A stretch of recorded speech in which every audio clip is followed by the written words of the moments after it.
बिस्मिल्लाहिर्रहमानिर्रहीम, अस्सलाम वालेकुम। आप यूट्यूब चैनल देख रहे हो, मेरा नाम है अब्दुल रहमान। नाज़रीन, आज 20 अप्रैल है, बुध का दिन है।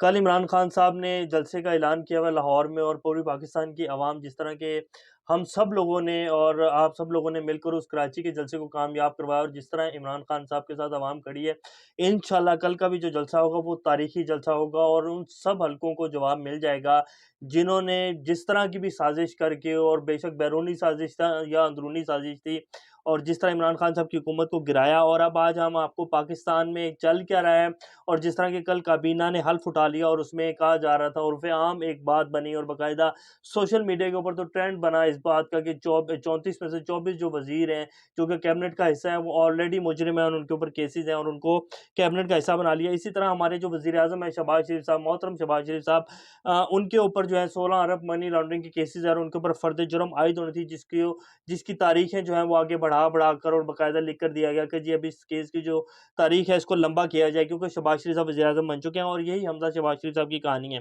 तो नए पाकिस्तान का जो जहाज़ था, मरियम नवाज़ शरीफ साहिबा के बकौल, उसको बड़ी स्पीड से पुराने पाकिस्तान में लेके जाया जा रहा है। वो हम आपको बताएंगे कि कैसे लेके जा रहे हैं। इस टाइम जो सिचुएशन चल रही है वो बताएंगे, और इसके साथ साथ दीजिए ISPR का एक ट्वीट है जो आपको बताएंगे, और एक बल्कि उनकी रिलीज़ थी, प्रेस रिलीज़ 29 अप्रैल 2017 को, जो कि डॉन लीक्स के मामले में की गई थी, वो भी आज आपको बताएंगे।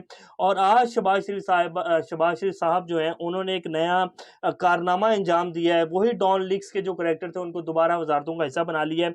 वो कौन से लोग थे और कौन थे वो भी आपको बताएंगे। और क्या हमारी जो फौज है उनको नहीं पता कि ये इस टाइम क्या हो रहा है, और ये जो नई गवर्नमेंट है जो कि हालांकि ये उर्फ़े आम बात मशहूर हुई थी कि जी जितनी ऑपोजिशन जमाते हैं वो बाकायदा मिन्नतें कर लें, तरले करें कि जी एस्टेब्लिशमेंट के साथ कोई ना कोई बात हो जाए और हमें दोबारा से हुकूमत में आने दिया जाए और हमें कोई NRO मिल जाए।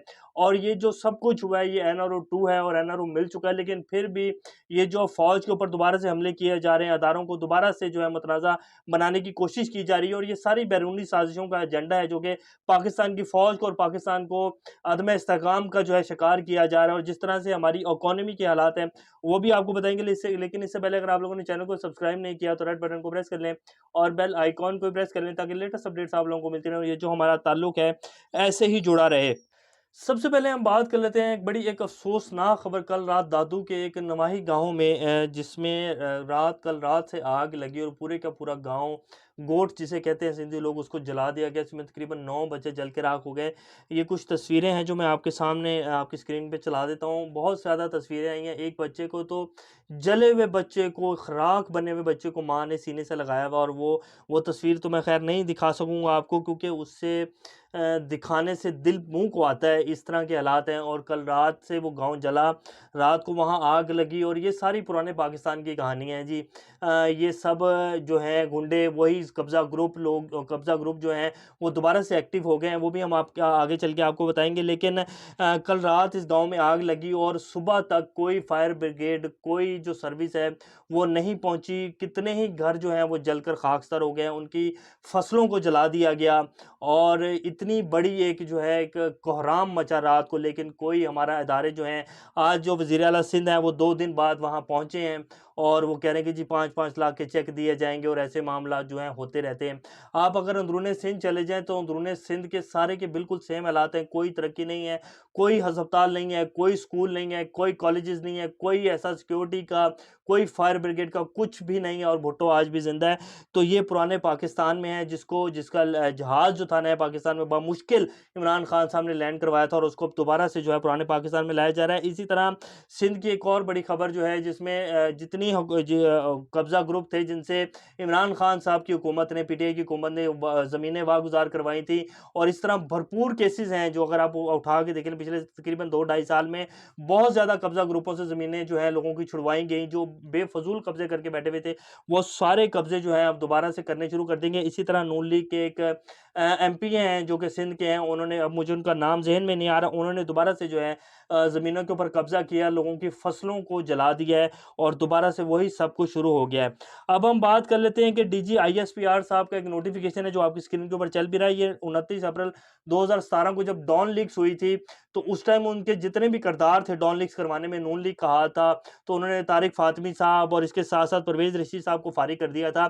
और डॉन लीक्स में जो ज़्यादा नाम आ रहा था मरीम नवाज़ शरीफ साहब का साहिबा का था, लेकिन फारिग किया गया था तारिक फातमी साहब को और परवेज़ रशीद साहब को जो है फारिग कर दिया गया था। ये अब नोटिफिकेशन है जो मैं आपको पढ़ के सुनाता हूँ। उस पे डीजीआईएसपीआर ने कहा था, notification of Dawn leaks is incomplete and not in line with the recommendations by the inquiry board, notification is rejected. उन्होंने कहा था कि ये सब कुछ झूठ है और ये सब कुछ एक बकवास है जो कि डॉन लीक्स में कहा गया। डॉन लीक्स की जो खबर हुई थी, ये सब बकवास है जो कि फ़ौज के ऊपर प्रोपेगेंडा किया गया था। तो उस टाइम तारिक फातमी साहब को उतार दिया गया था। लेकिन अब शहबाज शरीफ साहब ने आज दोबारा तारिक फातमी को अपना वज़ीर जो मशीर ख़ारजा हैं, उनको दोबारा अमूर के लगा दिया है, ख़ारजा अमूर के मशीर अपना बना लिया है। और इसी तरह जो और सिलसिला है वो भी चल रहा है, जैसे कि अली वज़ीर हों, मोहसिन दावड़ हों, उनकी तकरीरें जो है पहले दिन की जो तकरीर थी कौमी असम्बली की, वो आप सुन लें।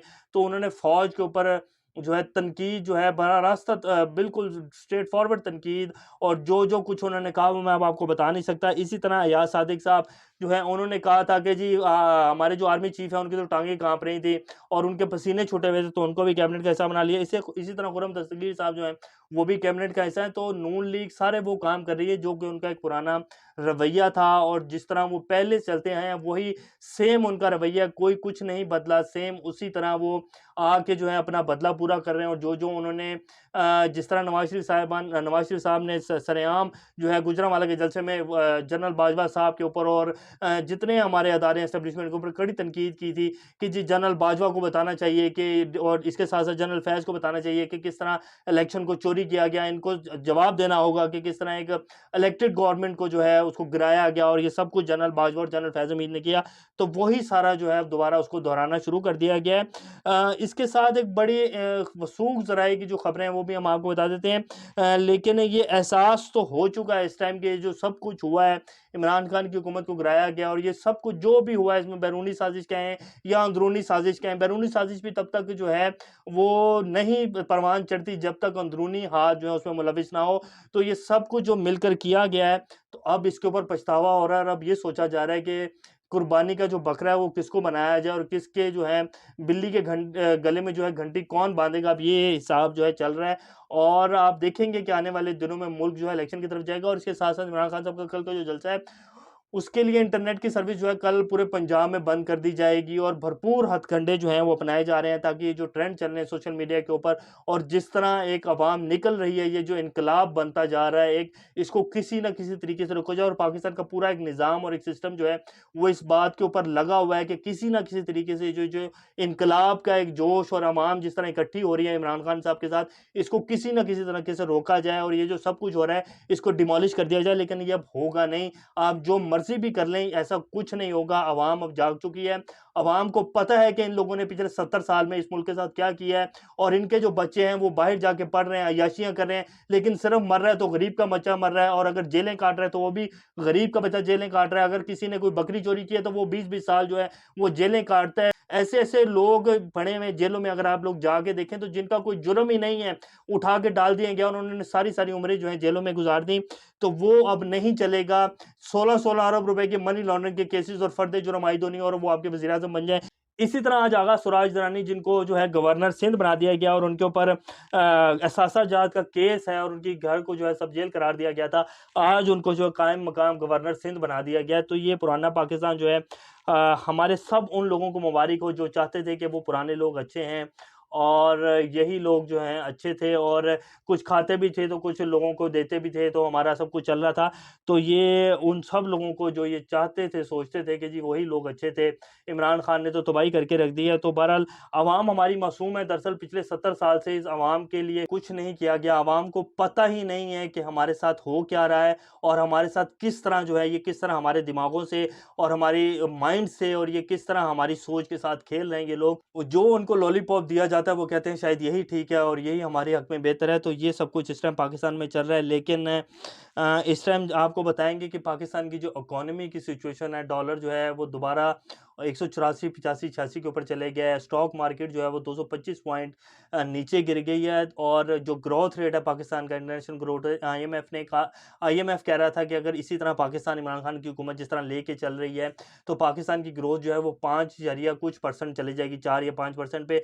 अब आईएमएफ की आज की रिपोर्ट उन्होंने कह दी है कि ये जो अब पाकिस्तान के साथ हुआ है, अब पाकिस्तान का जो ग्रोथ रेट है वो 4.1 या 3.9 तक रहेगा। ये इस टाइम पाकिस्तान की सिचुएशन है और ये सब कुछ इस टाइम चल रहा है। और इसके साथ-साथ पाकिस्तान की सारी अवाम को जो है, सारी तो नहीं कहूँगा, जो भिखारियों के वज़ीर-ए-आज़म हैं और भिखारी अवाम जो कि हमारे शहबाज शरीफ साहब जो कहते थे बेगर्स आर नॉट चूज़र, तो उनके लिए अमेरिका ने $204 मिलियन की इमदाद का ऐलान कर दिया है, जो कि तकरीबन $20 करोड़ बनती है और 22 करोड़ की अवाम का ये मुल्क है और तकरीबन $1 से भी कम में जो है इस मुल्क की अवाम को बेच दिया गया है अमेरिका के सामने। तो ये इस टाइम की लेटेस्ट सिचुएशन है। बहरहाल देखते हैं कल इमरान खान साहब के जलसे में इमरान खान साहब क्या करने जा रहे हैं। बहुत बड़े-बड़े सरप्राइज़ जो हैं इमरान खान आने वाले दिनों में देंगे और अगर कोई ये सोच रहा है ना कि ये हुकूमत नवंबर तक चल जाएगी या ये पूरा 1.5 साल, ये जो बाकी का टाइम बचता है 5 साल होने में, ये पूरा कर लेगी साल सवा साल, तो ये इम्पॉसिबल है, ऐसा नहीं हो सकता। इमरान खान अगर हर आने वाले दिन में भी एक सरप्राइज़ देना, तो वो कम नहीं होंगे और ख़त्म नहीं होंगे और ये किसी भी सूरत 2 महीने या 3 महीने से ज़्यादा नहीं चल पाएँगे और मुल्क को इलेक्शन की तरफ जाना पड़ेगा। क्योंकि ज़रदारी साहब भी जो हैं और पीपल्स पार्टी भी इस हुकूमत के, उन्होंने जिस तरह अपने वज़ीरों को जो वज़ारतें उन्होंने ली हैं, वो किसी भी सूरत में इसका हिस्सा नहीं बनना चाह रहे थे। अब ज़रदारी साहब का फुल टाइम ज़ोर है और बिलावल साहब जो गए हैं नवाज़ शरीफ से मिलने, वो सदारत के लिए मिलने गए, इसके बाद वो कौमी जो सेनेट के स्पीकर हैं उसके लिए मिलने गए। उन्हें कोई अवाम का और इत्तेहादियों का कोई ख़्याल नहीं है, वो सिर्फ़ अपनी-अपनी जो है काबीना और अपने-अपने ओहदों को पक्के करने के चक्करों में लगे हुए हैं।